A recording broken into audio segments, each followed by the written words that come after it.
Before you go on your next diet, unless you answer these 3 questions, you are doomed to fail. Hey guys, welcome back to 5nothing100nothing.com. I am Bugged!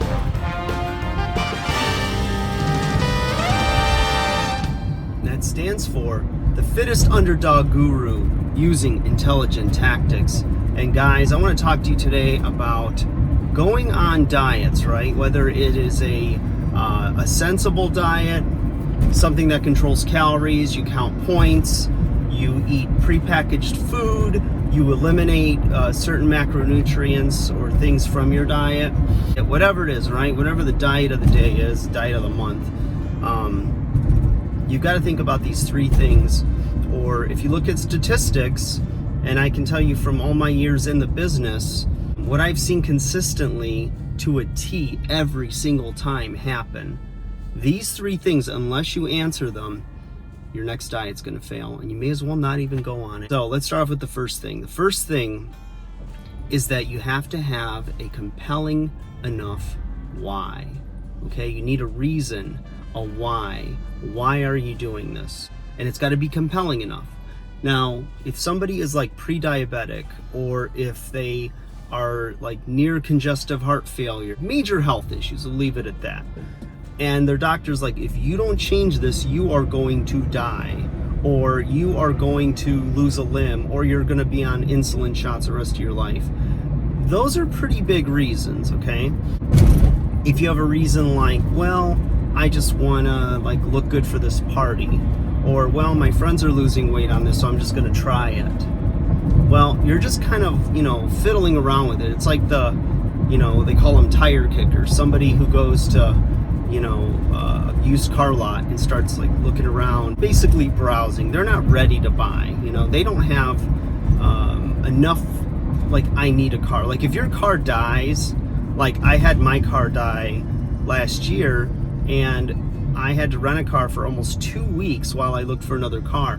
I was a buyer ready to put money down right then and there and walk out with a car.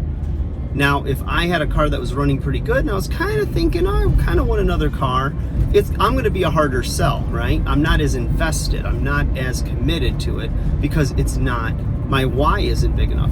Why do I want a car? Well, when I didn't have a car because mine literally died on the road, then that was me saying my big enough why is I don't want to pay inflated prices for a rent-a-car, right? That gets expensive real fast. So my why was big enough, and so I walked out with a car ASAP.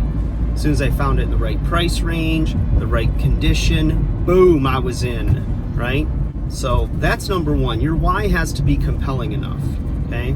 Now, if you don't have any major health issues, thank God, right? It's great. I'm glad that you don't. But there's still big whys, like I want to be around for my grandchildren. I want to feel good about myself because I never have.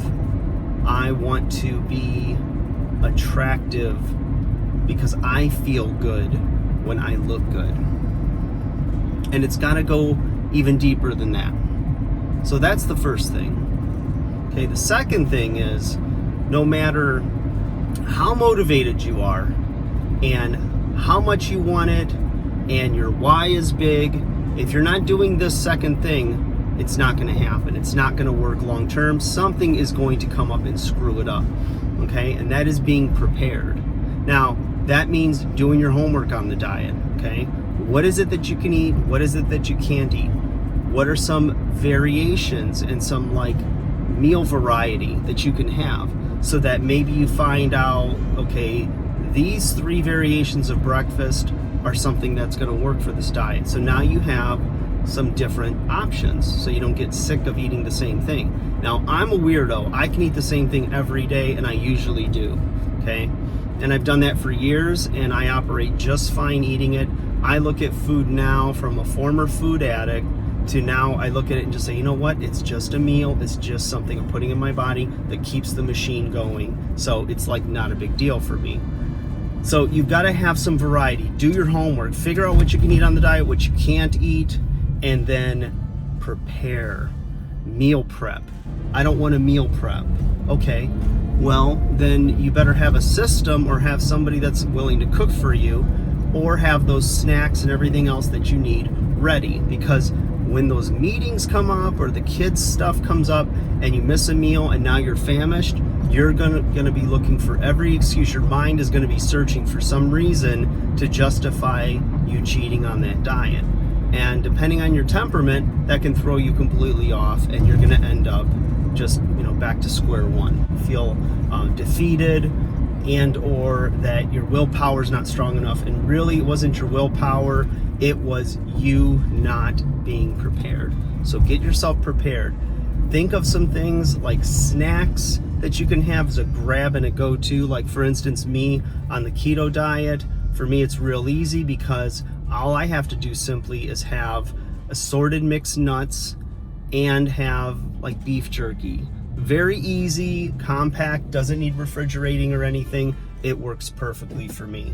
So, that's for me, for that diet, it works out perfect. For you, it might be something else.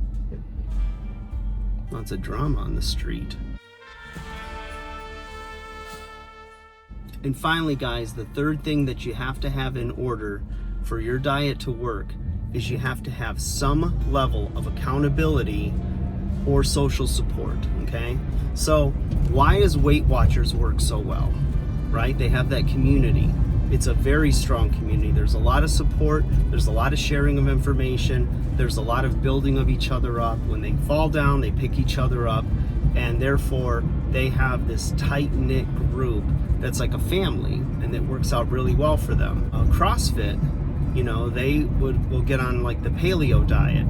And CrossFit has done what a lot of the fitness community has failed to do, is they took it and made it a sport. Like, anytime you look at like what CrossFit posts on social media, they've got the group pictures after every workout. There's a lot of support. And when you have that support, it helps you when you're feeling down, when you don't feel like you can do it. So let's say you're more of an introvert, or you don't have the support with your diet. Now, you could do that through social media. You can make it where you have public accountability on your social media. You tell everyone around you that you're doing this. Those things are very important. Always consider this too, is that with your why, you have to also have time sensitivity, so a deadline. Okay, now it doesn't mean you're reaching that exact deadline point. It's not necessarily going to be right on the button, X amount of pounds, but you're going to be pretty close, right? It's going to be pretty measurable, like a photo finish, where you got to review the footage, right? See if it crossed the goal line, but it's going to be close if you're doing it right. That sense of urgency, that time sensitivity is what's going to keep you on track and keep you pushing forward and working as hard as you can, or eating as clean as you can, so that you get that result. So guys, nothing wrong with diets. I don't really, after all the years I've been in, I've seen diets recycle. I think you've got to know your body. You've got to know culturally what foods you enjoy, what's available. Maybe you have food allergies or food sensitivities. Everybody has a different lifestyle. Everybody has different goals, different age ranges. Food is going to affect you differently.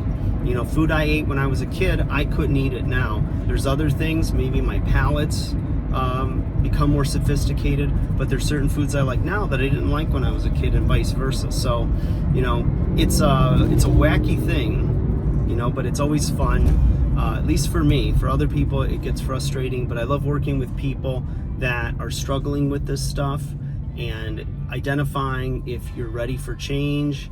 And if you are, and it's time, and the why is big enough, you can make anything happen. You can change your whole life.